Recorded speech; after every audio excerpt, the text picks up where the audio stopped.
Dunia ini tidak ada yang susah. Yang susah itu tadi kata Abi Quraisy, hati kamu dikelola nggak apa-apa, gampang. Saya beri contoh begini. Ada seorang kiai Abi Quraisy itu khusyuk betul, nggak mau berkawan sama perempuan cantik. Katanya takut biologisnya kumat, takut sawahnya kumat. Kalau berteman orang jelek kan nggak apa-apa, Gus, nggak minat. Apalagi orangnya merongos, kukulan banyak katanya. Terus tak ingetin, syahwat yang nggak pada tempatnya itu dosa, tapi ngenyek orang juga dosa kata saya. Artinya dia menghindari perempuan cantik tapi dosa menghina. Itu juga ada orang yang nggak mau berteman orang kaya, takutnya tamak gini-gini, senengnya sama orang miskin. Ternyata apa? Diperbudak, disuruh mijetin, disuruh-suruh. Dosanya yang berbudak itu. Jadi intinya dalam semua lini kehidupan tuh ada problem fikih. Makanya kita harus pinter-pinter berteman orang kaya, semoga kayanya untuk kebaikan. Berteman orang miskin supaya kita tawadu.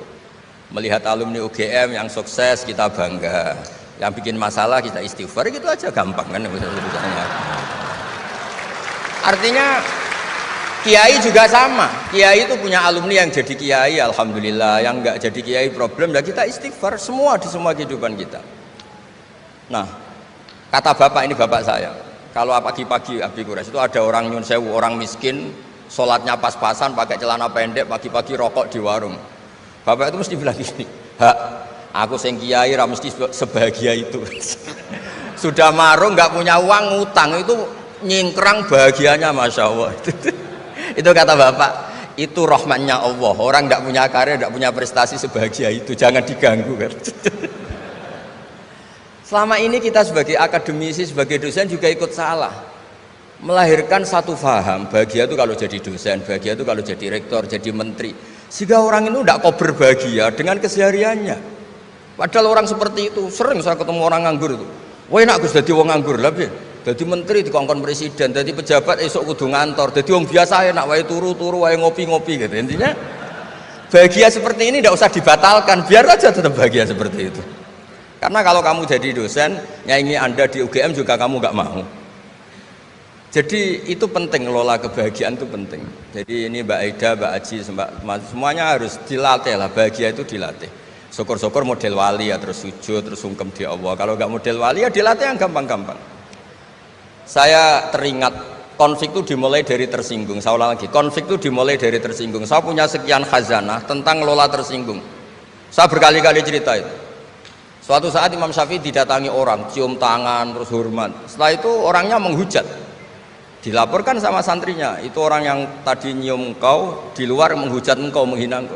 Imam Syafi'i tertawa-tawa, baguslah saya wibawa, di depan saya agak berani. Enteng saja, dianggap enteng saja. Enggak kok, wah itu khianat, itu munafik, enggak. Alhamdulillah saya wibawa, buktinya di depan saya tidak berani.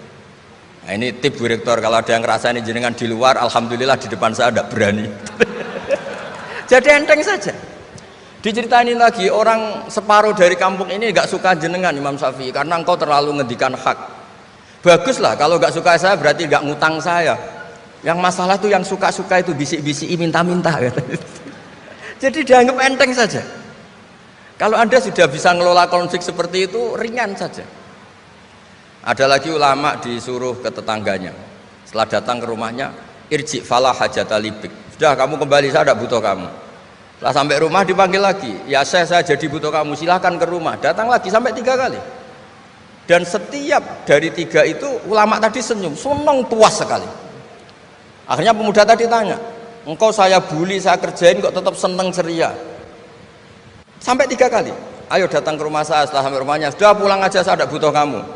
Setelah di rumah dipanggil lagi, Pak Yai jadi acara di rumah saya. Setelah di rumahnya, sudah saya tidak butuh kamu, pulang. Sampai 3 kali. Dan fikul lil marroh, di fitil kal marroh, di semua itu beliau senyum, senang menikmati. Terus tanya pemuda tadi, kenapa engkau tetap senyum-senyum menikmati? Saya ini penghamba Allah sejati, senang saya sama ajarannya Allah, disuruh menghormati tetangga. Kamu tetangga saya, minta saya datang ya datang, puas kamu nyuruh saya pulang ya saya pulang. Alhamdulillah saya jadi hamba Allah yang baik, ngikuti perintah Allah, hormat tetangga, kata dia. Sama kita di Indonesia gitu, kalau Anda tidak sefaham dengan presiden atau dengan bupati, perintah Allah itu hubungan dengan mereka baik, cocok tidak cocok harus baik, itu perintah Allah. Jangan yang cocok jika kita membebek, tidak punya prinsip, tidak punya ideologi. Saya diundang di sini, kalau nuruti nafsu saya tidak cocok. Kiai kok diatur-atur. Tapi perintah Allah disuruh menghormati kawan. Kata Rasulullah di sebuah hadis, inna min abaril birri silatar rajul ahla wuddi abih. Kebaikan tertinggi itu adalah berkawan baik sama teman bapaknya. Saya ini dekat sekali sama Profesor Zaini Tahlan, sehingga harus menghormati putrinya. Sebetulnya wajib hormat itu dosen UGM, kalau enggak dipecat kan. Tapi saya punya konstitusi sendiri. Jadi kalau hidup kamu sudah bertautan dengan Allah, semuanya indah. Maka yu'minu billahi wal yaumil akhir falyukrim jarahu. Kalau kamu iman sama Allah dan Rasul, hormati tetangga kamu. Bukan pakai hukum sosial, kalau baik saya baiki, kalau enggak. Berarti ada terdikte oleh makhluk. Terdiktelah oleh Allah Subhanahu wa taala yang suruh supaya kita selalu baik. Nabi mencontohkan ada 3 tetangga. Satu punya 3 hak, yaitu dia muslim, dia kerabat kamu, dia tetangga kamu. Yang 2 punya 2 hak, dia muslim, dia tetangga kamu, tapi tidak keluarga kamu. Yang 1 punya 1 hak, dia tidak muslim, tidak kerabat, tapi itu tetangga kamu, yaitu non muslim, juga harus baik.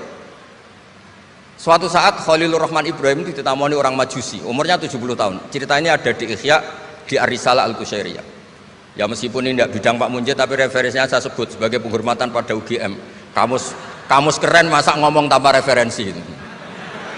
Nah, itu nanti ini pasar gelap kata beliau. Kalau ada kiai yang referensinya tidak banyak, kata beliau pasar gelap katanya. Saya minta makan kali ini saja. Kata Khalilur Rahman Ibrahim, hatta tuslima, kamu harus Islam dulu. Terus orang ini putus asa. Walla itu sudah pulang. Setelah sekian meter sama Nabi Ibrahim, sama Allah, Nabi Ibrahim dikasih wahyu. Ya Ibrahim, kamu tidak mau ngasih makan orang itu meskipun hanya 1 hari. Tidak, karena dia masih kafir, non muslim. Ut'imuhu ala kufri sab'ina sanatan. Itu orang sudah umur 70 tahun, tidak pernah kelaparan. Sayang Tuhan saja ngasih makan, kamu manusia tidak mau. Jadi. Terus dipanggil akhirnya. Ya Majusi sini, tak kasih makan. Kenapa kamu rubah? Ditegur sama Tuhan, karena kata Tuhan, saya yang Tuhan saja, yang dikafiri dia tak kasih makan, kok kamu manusia kok ribet kan? Akhirnya dikasih makan. Jadi contoh-contoh muamalah kebangsaan, beda agama itu cukup, referensi kita cukup. Yang enggak cukup adalah pikiran kita yang sempit, itu masalahnya, pikiran kita yang sempit. Wong Islam itu kepenak, enak betul. Saya punya saudara, punya keluarga, saya tadi cerita Pak Kures. Wah itu haternya banyaknya bukan. Tapi bilang ke saya, "Dahlah Gus, kita sama-sama wali. Syaratnya wali itu hanya 2. Dicintai banyak orang atau dihujat banyak orang. Kalau dihujat banyak orang itu ngilangi dosa kan." Islam itu enak, dicintai orang ya ibadah, dirasani orang ngilangi apa? Dosa. Maka kamu jadi dosa. Tenang saja. Kalau mahasiswa senang energi kebaikan, kalau tidak senang ngurangi dosa, kan enak kan? Monggo jenengan milih mana, milih banyak pecinta apa banyak yang membenci. Tapi apapun itu, terus kembali ke Pak Kores tadi, yang semuanya dari semua itu adalah Allah Subhanahu wa ta'ala. Kalau kamu nyari ridhonya Allah, enteng semua kan? Sudah enteng betul. Menyabari orang yang menyinggung itu ya ibadah. La taghdab faradda miraron faqala la taghdab. Tersinggung enggak marah itu ibadah. Wal kadhiminal ghaidh. Jadi itulah yang harus kita latih, saya itu sering ijtihad ya, bukan dengan makna yang mutlak ijtihad biasa. Saya ini termasuk kiai yang susah diundang. Saya datang ke sini bukan sebagai UGM, Bu Ova itu putra dari Profesor Zaini. Jadi jangan GR Pak Munjid kalau saya diundang UGM terus Pak Jumawa undang, biasa aja. Biasanya bukan karena meremehkan UGM, enggak. Memang ada aturannya. Kiai itu kan ya jaga hatinya. Jangan-jangan diundang UGM mari takabur. Kan ya kita mikir, kalau nggak mau jangan-jangan takabur, diundang kok nggak mau, kan ya mikir. Ini cerita Pak Kores, ini kisah nyata. Saya tuh pernah diterima kasih kiai kecil. Gus matur nuwun, Gus jenengan nggak datang kan? Oh iya. Kalau di dunia kiai itu kiai kecil kan diundang acara-acara kecil. Ya kira-kira salam tempel erong atau sewu lah kira-kira gitu. Gara-gara saya tidak datang, dia lakon itu ya lakon dia yang disalami template, yang dicium. Oh itu kalau jenengan datang, saya mahjub, saya itu gak kanggo. Gitu. Jadi dianggap uang 200.000 itu dari saya. Ternyata menghadiri acara kecil itu tidak solusi juga. Kalau kita kiai besar datang ke acara kecil, ini namanya menghentikan rezekinya yang kecil. Itu ibarat toko besar dekat kelontong kecil. Gitu. Tapi kalau tidak datang, sombong betul setelah kiai besar diundang yang kecil nggak mau. Nah itu namanya istihad. Istihad itu satu pemikiran yang tadi yang diceritakan Mas Haji tadi. Mau tidak mau kita secara sosial itu berdebat. Sebaiknya kita ini merakyat apa enggak? Kalau merakyat dengan tema-tema rakyat, urusannya makan, mungkin kita tidak jadi negara maju. Tapi kalau terlalu tema-tema besar, jangan-jangan lupa ngasih makan. Ya sudah, itu istihad. Ini yang terakhir saya cerita perbedaan pendapat. Dulu Al Haris Al Muhasibi itu pernah punya ide. Ini temannya Imam Ahmad, temannya Imam Syafi'i. Ya Imam Ahmad saya mau ngarang buku tentang menolak faham-faham Mu'tazilah, faham-faham yang nggak benar. Menurut Anda gimana? Jawabannya lucu. Jangan katanya. Kenapa? Sebelum Anda membantah mereka, meluruskan mereka, pasti Anda cerita argumentasi mereka. Ketika cerita argumentasi mereka, jangan-jangan mereka lebih tertarik argumentasinya Mu'tazilah daripada argumentasi Anda. Berarti Anda ikut menyebarkan kebid'ahan itu. Terus, oh iya. Nah ini mohon maaf, ini mahasiswa UGM yang masih muda-muda ini. Misalnya rektorat bikin pengumuman, nyun sewu ada gambar yang seronok, yang menarik, terus ditulisi gini, jangan lihat ini, bahaya misalnya. Orang lihat tulisan jangannya apa ngelihat gambarnya? Nah, tidak semua kebaikan disebarkan itu baik, karena ini ada hitung-hitungannya. Saya sebagai ulama ahli sunnah misalnya, tahu madzhab Mu'tazilah, tahu madzhab yang lain-lain itu dari cerita ulama itu. Jangan-jangan ketika kita cerita bahaya NKRI misalnya, kita ini mencintai RRI justru karena baca buku bahaya NKRI dalam ambang apa, setelah baca terus tahu ekstremis, tahu ini itu, malah benci NKRI, padahal kita ngarangnya demi persatuan NKRI, tapi kita tahu problemnya dari nulis. Nah itu hal-hal yang memang dalam istihad, dalam pemikiran itu, makanya saya hanya cerita yang ada di kitab, karena ini keahlian yang memang saya diundang di sini, jadi saya profesional saja. Jadi di bab-bab seperti itu tuh memang kita pasti gamang. Berteman orang kecil katanya merakyat, ternyata memperbudak. Enak kan Anda misalnya Pak Munjid berteman kampungnya di Kebumen, dosen UGM tinggal nyuruh minta mijitin. Kalau berteman rektor disuruh-suruh kan. Nah ternyata tidak merakyat. Senang berteman orang bisa disuruh, gak siap berteman atasnya. Lah gak mau berteman atasnya katanya merakyat, ternyata karena hasud, karena gak jelas semua, hidup ini gak jelas. Yang jelas hanya Allah Subhanahu wa taala. Makanya menurut ilmu tasawuf itu qulillah tsumadarhum fi khawdima labun, sudahlah kembali ke Allah. Berteman orang kecil ya karena perintah Allah. Kalau karena perintah Allah pasti inginnya ikram, memuliakan. Berteman orang besar juga karena perintah Allah, supaya ada hasud, supaya Indonesia ada chaos. Kayak tadi yang didawuhkan Pak Quraisy, la imamun khusyum khairun min fitnatin tadum. Imam yang dengan arti salah itu masih lebih baik ketimbang chaos, karena kalau chaos lebih gak kebayang. Ya apapun itu, cukuplah khazanah-khazanah Islam untuk mendidik kita sebagai orang yang menjaga kebinekaan, menjaga ukhuwah. Ketika negara ini berdiri itu ya dialek semua antar umat beragama, sehingga diputuskan yang penting itu berketuhanan. Maka yang ditolak oleh konstitusi kita adalah ateisme, komunisme. Saya membayangkan misalnya punya anak perempuan, diajak orang yang tidak beragama di tengah hutan misalnya, bunuh ya tidak takut Tuhan, merkosa tidak takut Tuhan, salah etika ya tidak takut Tuhan. Bandingkan kalau diajak yang beragama, pasti masih ada rambu-rambu, ada ini itu. Sehingga memang masalah betul ketika orang tidak berketuhanan itu. Itu semua tokoh agama bersepakat. Termasuk saat itu ya ada Perindo, selain ada NU ada Perindo. Itu yang ditentang itu adalah ateisme. Karena kalau orang tidak bertuhan itu ngeri. Ngerinya itu ya tadi misalnya kita punya anak perempuan atau punya keluarga, diajak orang yang tidak beragama. Misalnya berzina ya tidak takut dosa, merkosa ya gak takut, bunuh ya gak takut, karena gak punya Tuhan. Mungkin takutnya sama polisi ya kalau ketahuan, kalau enggak. Tapi kalau orang bertuhan ini sistem kesalehannya, sistem kebaikannya ini berlipat-lipat. Takut hukuman Tuhan, takut sosial, takut ini itulah, sehingga kita bersepakat berketuhanan. Lalu kedua, ada beberapa kejadian nyata di beberapa negara yang fahamnya itu tidak bertuhan, itu bekas kondom atau bekas apa dipakai lagi, didaur ulang. Bahkan tinja yang bisa dikelola jadi bahan makanan.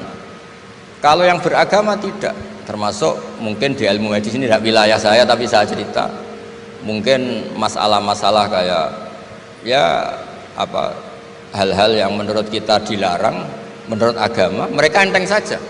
Misalnya bikin cadangan-cadangan organ tubuh dan sebagainya. Kalau beragama itu masih enak, aturannya jelas. Kalau nggak beragama itu repot. Sehingga saya cerita sedikit lagi-lagi karena kadung dipuji ahli Quran Pak Kures sama saya. Saya cerita. Dulu ketika Rasulullah itu sugeng masih hidup, itu ada kekuatan politik. Satu Romawi bertuhan, yang satu Persia tidak bertuhan, tidak berkitab suci. Ketika Romawi kalah, itu Rasulullah itu susahnya bukan main, karena yang masih mentautkan diri dengan Tuhan kalah sama yang sudah tidak bertuhan. Dan ketika akhirnya Persia yang kalah, yang menang Romawi, Nabi itu ikut senang karena yang bertuhan mengalahkan yang tidak bertuhan. Kenapa penting bertuhan? Karena bertuhan itu setidaknya punya aturan. Melakukan ini dosa, melakukan ini dosa. Empati sama fakir miskin itu ibadah. Semua agama pasti sama di tema-tema seperti itu. Sehingga berketuhanan ini penting sekali, kata Pak Kures tadi, berketuhanan itu luar biasa. Terus kedua, ini penting juga. Saya mohonnya, saya pernah juga disowani beberapa tokoh dari Mabes Polri. Saya sering bilang, Indonesia utamanya pejabatnya harus terima kasih sama seluruh rakyat Indonesia, karena itu aset yang sebenarnya Indonesia ya seluruh rakyat Indonesia. Saya cerita satu cerita, ini hadis sahih di Bukhari, nggak bisa dipertentangkan. Ini hadis sahih di Bukhari, di Muslim. Di antara yang diapresiasi Allah itu adalah potensi jahat kita tidak menjadi, tidak kita wujudkan. Kalau seluruh rakyat Indonesia, tidak usah seluruh, seperempat kita ini maling semua. Itu negara miskin kok, karena biayai kita di penjara 2 tahun 3 tahun. Separuh kita mentalnya membunuh, habis Indonesia. Seperempat saja, sepertiga saja, 1/8 saja punya mental killer, itu habis Indonesia. Ketika rakyat kita, ketika tetangga kita, masyarakat kita tidak melakukan kejahatan, itu ketertiban yang sejati. Maka semua bentuk ketidakkriminalan yang dilakukan oleh rakyat Indonesia itu awal dari aset bangsa ini. Coba kalau semua orang mencuri, habis negara untuk biayai di penjara. Semua orang kriminal, berkahnya mereka tidak melakukan, Indonesia baik-baik saja. Sebab itu ketika ada sekian kebaikan, Nabi terakhir ngendikan apa? Takufu syarroka anin nas fa innaha shadaqatun minka ala nafsik. Potensi jahat kamu jangan kamu lakukan, itu sudah menolong peradaban. Para gadis tetap gadis karena nggak diperkosa. Orang yang punya kambing satu tetap punya kambing satu karena nggak dicuri. Orang yang berkarir tidak terhenti karena karakternya agak dibunuh, tidak dihujat, tidak dihentikan, tidak disetop oleh cibiran, oleh bulian. Maka di antara 7 orang yang dilindungi Allah, fi dzillihi yauma la dzilla illa dzilluh, itu Nabi hanya cerita orang yang nggak jadi. Di antara yang diceritakan Nabi dalam sebuah hadis, saya ini lelaki sejati, sangat mencintai sepupu saya, dan saya mau ngumpuli dia, tidak mau sampai saya kasih uang 100 dinar. Setelah saya kasih 100 dinar, saya ingin ngumpuli dia dengan cara salah tentu. Dia gak mau dan berpesan, la tafuddal khatam illa bihaqqi. Kamu jangan ngumpuli saya sebelum nikah. Singkat cerita, pemuda ini gak jadi melakukan hal yang nista, yang gak benar. Itu sama Allah dijadikan wali, berkahnya nggak jadi. Jadi kalau potensi kejahatan kita tidak menimpa orang lain itu sudah luar biasa. Jangan nunggu berjasa kita dapat penghargaan setelah kita jadi kiai besar, jadi dosen UGM, jadi ini itu. Semua masyarakat kita yang menahan potensi kejahatannya itu adalah aset sejati Indonesia. Karena sekali mereka berkejahatan, entah itu mencuri, merkosa, habis. Harapan kita sebagai bangsa habis. Tapi selama ini nunggu ngapresiasi itu yang bentuknya fi'lu, yang bentuknya mereka melakukan apa, sebetulnya enggak. Tidak melakukan kejahatan itu sudah bagian dari kebaikan yang luar biasa. Terus yang terakhir tadi yang pertanyaan pemimpin muslim dan non muslim. Memang ini wilayah sensitif, tapi sebetulnya bisa dianalisis secara fikih. Ya saya ulang lagi, bisa dianalisis secara fikih Nusantara, fikih kebangsaan. Jangan dianalisis pakai fikih yang internal dalam Islam. Saya ulang lagi, jangan dianalisis menurut fikih yang di internal Islam. Kita beri contoh umum saja ya. Kita beri contoh umum saja. Dulu Pak Gores pernah mencontohkan kalau non muslim bisa jadi pilot beneran, padahal dia non, sama Pak Munjid yang kiai di UGM nggak bisa jadi pilot. Kira-kira milih mana? Tapi itu kan wilayah yang sensitif karena ini di Indonesia itu konteksnya bukan urusan pilot, urusan mewakili kebanyakan Indonesia itu muslim dan demokrasi itu mencerminkan suara mayoritas. Tapi tidak mungkin juga membiarkan muslim yang killer, yang pembunuh, yang dulu punya reputasi yang misalnya macam-macam. Jadi hal-hal seperti itu, kata Quran itu jangan berdiskusi sesuatu yang kalau menjadi jelas malah masalah, karena itu kan seperti pertanyaan gini, Gus saya punya kerabat di Jogja tapi pelit, sama orang lain dermawan, bagus mana? Kita kan nggak mungkin menganjurkan mutus hubungan keluarga, tapi tidak mungkin juga suruh ikut orang pelit. Anda menggugurkan orang fikih, karena kalau yang nggak ahli fikih itu ya gampangnya saja jawab semaunya. Tapi kalau saya sebagai orang yang tekuni fikih itu bingung. Saya sering ditanya orang juga, Gus saya mau nyalon lurah, ya lurah atau bupati atau apa, katanya nyuap itu haram Gus. Setelah dipraktekkan nggak bayar, nggak bagi uang, ya nggak jadi betul. Yang menang yang bayar. Terus akhirnya fakirnya tak rubah, nyuapku yo haram, medit yo haram, kata saya. Dimodifikasi sedikit, akhirnya alhamdulillah Gus bar sodakoh gitu. Ya menang akhirnya, berkahnya sodakoh. Karena kita sebagai pemimpin atas nama tidak nyuap, ya jangan juga jadi orang kikir dong. Atas nama tidak nyuap terus jadi orang kikir, repot kan? Tapi jangan juga bayar yang sampai merubah hukum dari orang yang nggak layak mimpin karena bayar menjadi pemimpin. Itu ya jangan juga sampai gitu. Ya akhirnya saya bilang nyuap itu haram, medit juga haram. Alhamdulillah barokahnya kombinasi fikih ini.